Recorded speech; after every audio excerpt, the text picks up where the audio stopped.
नमस्कार, मैं विद्याशंकर तिवारी हूँ इंडिया न्यूज़ के डिजिटल चैनल इन खबर के लिए। लोकसभा चुनाव के जो परिणाम आए हैं उसमें बहुत सारे चौंकाने वाले फैक्ट्स और फिगर हैं, लेकिन जो आंध्र प्रदेश का फैसला आया है उसको लेकर के बहुत ज़बरदस्त चर्चा हो रही है कि जो चंद्रबाबू नायडू पूरे यूपीए और विपक्ष का चाणक्य बन करके पूरे देश में यात्रा कर रहे थे, विपक्ष को इकट्ठा कर रहे थे, वो अपने ही राज्य में कैसे इतनी बुरी तरह से मात खा गए। आपको जान के ताज्जुब होगा कि आंध्र प्रदेश को बिहारी डकैत ने लूट लिया है। ये बात मैं नहीं कह रहा हूँ, ये खुद चंद्रबाबू नायडू कह रहे हैं। वो बिहारी डकैत कौन है जो इतने दिनों से प्लानिंग कर रहा था आंध्र को लूटने की, इस पे चर्चा करेंगे।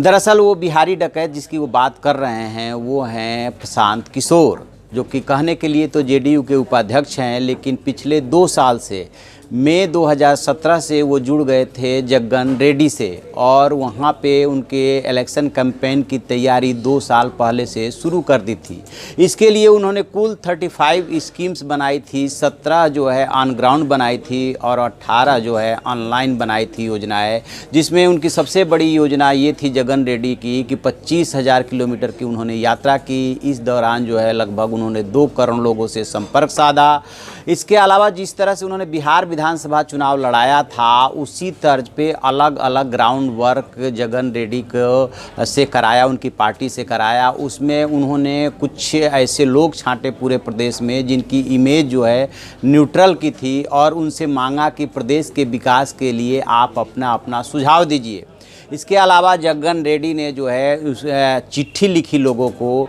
और कई तरह की स्कीम्स तैयार की, और उसमें से चंद्रबाबू नायडू की पूरी घेराबंदी की।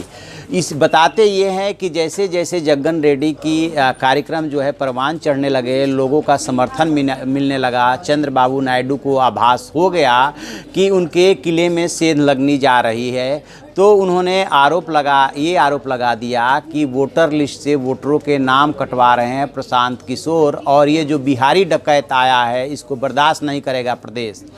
तो प्रशांत किशोर ने इस पे बहुत सधी हुई प्रतिक्रिया दी थी कि एक सीजन राजनीतिज्ञ के जुबान से इस तरह की भाषा शोभा नहीं देती, और संभवतः वो हार के जो है उन्हें ये इस बात का एहसास हो गया है कि आगे हार होने वाली है, इसलिए वो ऐसी उलूल जुलूल भाषा का इस्तेमाल कर रहे हैं। कुल मिलाजुला के कहने का मतलब ये है कि पिछले 2 साल में प्रशांत किशोर ने वहाँ पे प्रशांत किशोर की जो संस्था है वो बेशक जेडीयू से जुड़ गए हैं, उपाध्यक्ष हैं, हालांकि पार्टी में वो किनारे चल रहे हैं। उनकी जो संस्था है इंडियन पॉलिटिकल एक्शन कमेटी, उस पर वो बैकडोर से जो है अपना हाथ रखे हुए हैं, और उनके पूरे 400 कार्यकर्ता कह लीजिए, एम्प्लाई कह लीजिए, पूरे आंध्र प्रदेश में काम कर रहे थे, और बहुत सारी योजनाओं को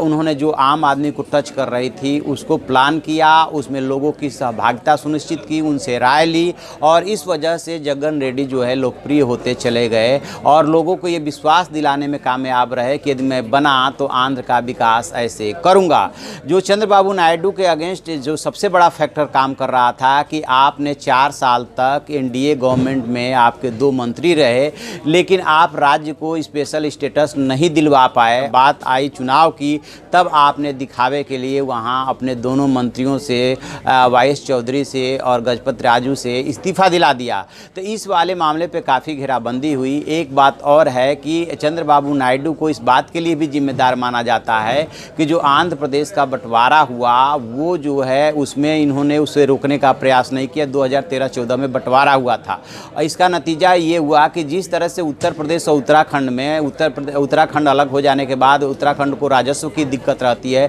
ठीक उसी तरह से आंध्र प्रदेश और तेलंगाना अलग हो जाने के बाद जो है आंध्र को राजस्व की दिक्कत होने लगी है, क्योंकि 70% रेवेन्यू जो है तेलंगाना से आता है। तो ये सारे कारण बने जिससे कि चंद्रबाबू नायडू घिरते चले गए, और जो है जगन मोहन रेड्डी जो है वहाँ के लोगों को ये समझाने में कामयाब हुए कि मैं आऊँगा तो ऐसे करूँगा। और बची खुची कसर इस बात पे निकली कि चंद्रबाबू नायडू ने अमरावती को जो कैपिटल प्लान किया उसमें जो पैसा बचा था वो उसको बनाने में लग रहा है, लिहाजा लोगों की जो कल्याणकारी स्कीम्स है उस पर उतना वो ध्यान नहीं दे पाए। तो नायडू का ये मानना है कि इस सबके पीछे प्रशांत किशोर का ही दिमाग काम कर रहा है, लिहाजा उन्होंने उनको बिहारी डकैत कहा। और अल्टीमेटली जब रिजल्ट आया तो वहाँ की जो सीटें हैं 25, उसमें से 22 सीटें चली गई लोकसभा की जगन मोहन रेड्डी की पार्टी वाईएसआर कांग्रेस को, और टीडीपी को सिर्फ 3 सीटें हाथ लगी। ठीक इसी तरह से विधानसभा की जो सीटें हैं 175, उसमें 150 प्लस चली गई जगन मोहन रेड्डी के पास, और जो है इनके हिस्से में जो सीटें आई वो आई 24। तो एक तरह से जो चाणक्य घूम घूम कर विपक्ष को एकत्रित कर रहा था नरेंद्र मोदी से लड़ने के लिए, बीजेपी से लड़ने के लिए, एनडीए से लड़ने के लिए, वो अपने घर में ही इतनी बुरी तरह से मात खाया, और जो है जान कर के भी अनजान शायद बना रहा कि उसे कितनी बड़ी मात मिलने जा रही है। तो ये है कुछ बिहारी डकैत की कहानी, जिसने कि बिहार से जा कर के और आंध्र प्रदेश को लूट लिया है। तो आप ऐसी खबरों के लिए देखते रहिए हमारा डिजिटल चैनल इन खबर। उसे लाइक कीजिए, शेयर कीजिए और कमेंट बॉक्स में जाके कमेंट जरूर करें। Thank you. इन खबर चैनल को सब्सक्राइब करें और बेल आइकन दबाना ना भूलें।